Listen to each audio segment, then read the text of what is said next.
Simpson, Commissioner Gopal Bagle, Consul General Neetu Bhagotia, friends. Namaskar, and first of all, my Deepavali greetings to all of you.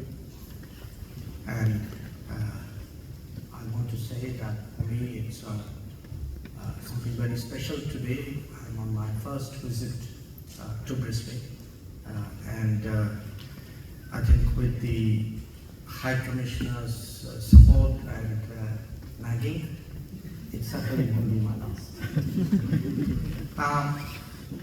Looking back, I must tell you, I think this is my 5th visit to Australia in the last 3 years, if I'm right. Now, that's not so bad really, you know, for someone whose knowledge of Australia when I joined the Foreign Service was limited to my 7th class geography, to the first test match I watched of Bob Simpson and Bill Lawry team visiting India, and to an attempt to get admission into an Australian university, which was not unsuccessful. I didn't take it. Unfortunately, it wasn't YouTube. So that probably was the sum total of what Australia would have meant to me when I was in my early 20s.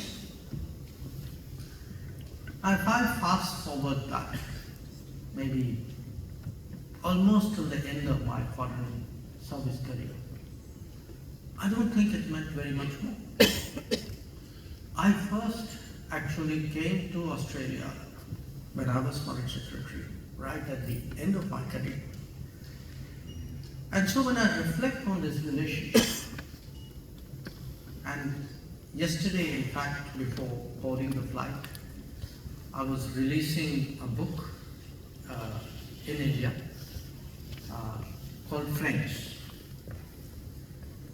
It was written by someone who highlighted, I mean, this is their view, highlighted what they believed were 7 crucial friendships for India. And Australia was one of them. And I told the author that had you written the book 10 years ago, I'm not sure it would have. Now don't get me wrong, there's nothing wrong with you folks. I'm saying this because I'm trying to stress really how much this relationship has changed in the last decade. And why has it changed? I think, in a sense, from what you heard from Chancellor Varghese and from the High Commissioner, I would say there are 4 reasons. 1, Prime Minister Modi. 2, Australia. 3, the world. And the 4th, all of you. That is the reason why the relationship has come the long way that it has. Now, you will notice that I mentioned Prime Minister Modi, and I did so for a particular reason. I still remember very, very early on after he had become Prime Minister, one of my early conversations with him, I was then Ambassador in the US. He posed a question to me. This was in 2014. He actually asked me, saying, you know, explain to me, you've been at that time 38 years, 37 years in Foreign Service. Why hasn't our relationship with Australia developed? Because it has everything going for it. There is such a natural fit, there's a language bonding, there's a shared culture, tradition. And yet somehow, something's not happening. And I must tell you that day, I had no answer. I had no answer because perhaps I had not reflected on it myself. And maybe even if I had, I didn't probably realize that at the end of the day, things don't happen automatically. They need effort, they need leadership, they need vision. They need people governments, leaders at both ends to keep working at the relationship. So when I present to you today a picture of this transformation of the last decade, this didn't happen when the India-Australia vehicle was on autopilot. It happened because people have worked at it. At both ends, there's been a realization of the value of these ties. Great efforts at building it, bit by bit, block by block, different aspects of it. I mean, you've heard some of it, the business, the defense, the security, the education.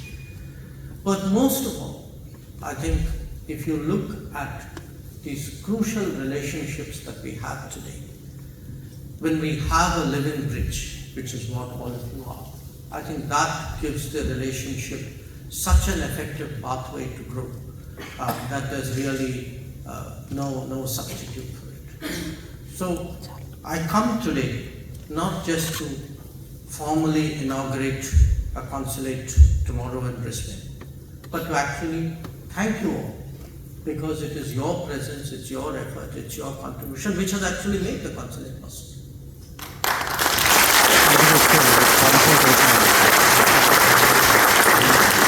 And not least, I should say, I've come to redeem Prime Minister Modi's promise made in public that he will open a consulate.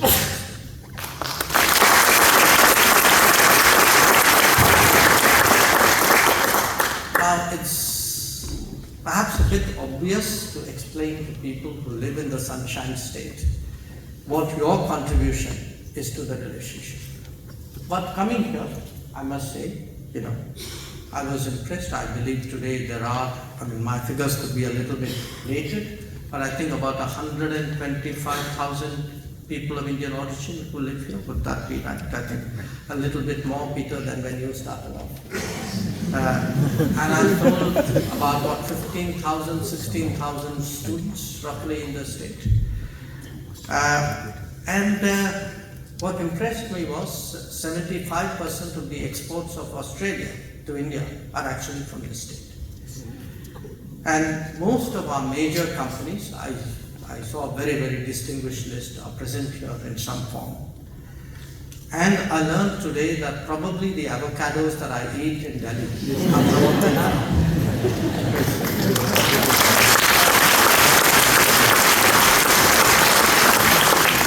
So I think, you're doing your fair share, but it will never be enough. It will never be enough because we have to keep working at it. This relationship has just begun.